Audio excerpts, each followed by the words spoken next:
కమ్మని కబురు కోసమని ఎదురు చూచిన కన్నులు దావీదు కన్నులు. అబ్షాలోము మీద యుద్ధానికి వెళ్ళారు దావీదు సైన్యం వాళ్ళు. వెళ్ళేటప్పుడు దావీదు ఏమన్నాడు?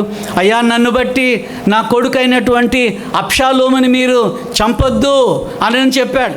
దావీదు 2 గుమ్మముల మధ్యను నడువులో కూర్చొని ఉండెను. కావలివాడు గుమ్మము పైనుండి గోడ మీద పారచూచు ఉండెను.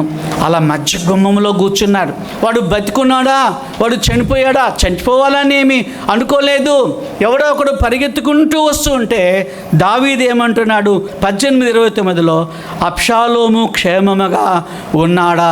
వాడిని అడుగుతా ఉన్నాడు, అయ్యా అబ్షాలోము క్షేమంగా ఉన్నాడా? ఓ సైనికుడా, నా కుమారుడు క్షేమంగా ఉన్నాడా?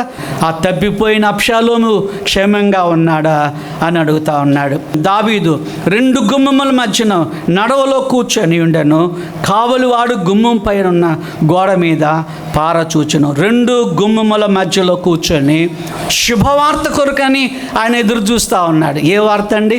శుభవార్త. మంచి వార్త రావాలి. అబ్షాలోము క్షేమంగా ఉన్నాడన్న వార్త రావాలి.